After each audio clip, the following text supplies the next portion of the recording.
fact about me. As you can see, I've got a couple of assistants in the video today. I would have said, and I often do say actually, that I'm not a dog person, but here I am traveling with 2 dogs. So I think I will rephrase, I will confess, I am no longer like not a dog person. What I'm not is I don't like damage, I don't like mess or disorder. I like for things to go as planned. And you know, if you have pets, that is not part of the deal, right? So especially when you're traveling. So I thought I would share some of the things that I've learned that have made traveling actually really enjoyable. So going around to all these different places, there's a few tips that I have compiled for those of you that might be like me that think they have to board their pets or do those types of things to make the trip enjoyable, and that's not fun for them, and it's definitely not fun for you when you have to board your pet with a stranger or leave it at home with a family member who you don't really know what's going on with your pet most of the time. Plus, there's lots of things that actually make it more enjoyable when you travel and experience these things that are very puppy friendly, right? So a few of the things, as you can see, look how my assistants are being very helpful today, but that's mainly because I'm sitting here holding something very valuable to them. So it's really important that you have a easily to digest, right? Because you don't want to mess up their tummy by over treating them with something that is not good. So something that is healthy for them to eat, but also rewarding them for good behavior, because you're in a brand new environment. They don't know what they're supposed to do. They don't know where to go potty. They don't know where to sleep, and they're a little bit nervous about where they are. So be sure to reward them and have them all over. I've got a little belt that I wear around that has treats in it. We keep them in the bedroom, we keep them by the crate, we kind of have them stuck around so we can grab them really quickly when they do something they're supposed to do. And you can tell this is apples, dried apples that obviously King Louie here is very interested in. Okay, look, Mr. Finn, you're being so good. Thank you so much. There you go. Okay, Louie, come. Sit. Good boy. Okay, so you can see right here as a prime example, we have all kinds of toys. So the mess cringer, I guess, is terrible acknowledgement of the word, but the person who does not like mess, who does like order, like having toys spread all over the place, like initially drove me crazy. But if I find a location where they kind of go and I give them a variety and we switch them out.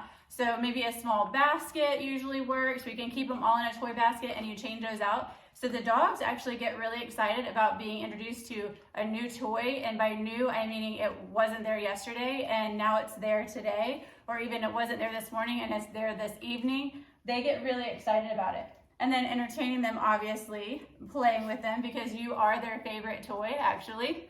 It does keep them from messing anything up or chewing on things that are nice. As you can see, we're in a beautiful Airbnb right now in Ada, Oklahoma that you can check out my video on that. I'm doing a whole tour of this incredible historic home.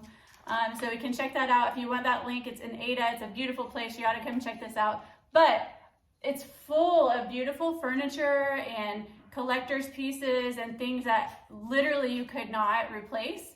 And so that makes you nervous. Most people would be like, oh gosh, I don't want to bring pets there. But there are some things here that actually make it very pet friendly and very doable for people that have pets, even little tiny puppies like King Louie and active puppies. I mean, Mr. Finn here is only 15 months old, so he's still a puppy too. So puppy management is even a bigger deal, and this place has been great for that. So I'm gonna add some things to the video. I'll show you some pictures. These boys are gonna get another treat, and then I'll tell you exactly the things that we use to make these trips doable. I'll send you the link also in the comments of where to find this particular Airbnb, and maybe even some links to the products that we bought that make it so much easier for us. Hope you enjoy.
assistants here are going to help me with to show you one of the best things. First of all, something to look for in an Airbnb when you're traveling with pets or a VRBO, vacation rental, and then something that will make your life a lot easier. Okay, as you can see, it is fully fenced in. There's lots of room for them to run. There's some landscape. There's some landscape, but not dangerous. So when you're booking, you want to find something that has a fence, right? Or it has at least a small area where the dogs are safe so they can run and play and get exercise. But also, whenever you get there, you want to take a look around the perimeter and kind of see where can the dogs get out of the fence? Are there any plants that might be harmful? Is there anything they can choke on or fall into? That kind of thing. As a matter of fact, when we got here, there's a little koi pond in the courtyard, so we thought, oh, maybe we can allow the puppies to kind of hang out in the courtyard because it's a nice and safe space, right? Surely they won't go jumping into an ice-covered koi pond. Well, we have corgis, and we have corgis that love to swim. He's on a leash. We wanted to see what he would do, and it didn't take 60 seconds for Mr. Finn to decide that he was going to jump right in the water. So obviously we pulled him out. He's a little chilly, but needless to say, he did not do that again. So you have to check the safety of the perimeter. And then when you have one like this guy, who's really tiny, King Louie could fit right through that gate, right? So we don't want to give him a way to go out, but we want to let him go outside and exercise and play. And so we have this nice long tether. Make sure that you pull the tether all the way to its length. An adjustable tether is great. Sometimes I'll double this one up so that it's half the distance. But you want to take that tether and walk all the way around in a big circle, big perimeter, so you can see, are there any dangerous spots where the puppy can get tangled up in something or hurt himself, or can somebody reach the puppy if the puppy's out here on the tether. So King Louie loves it. Mr. Finn loves being able to play. Loves being able to play with King Louie.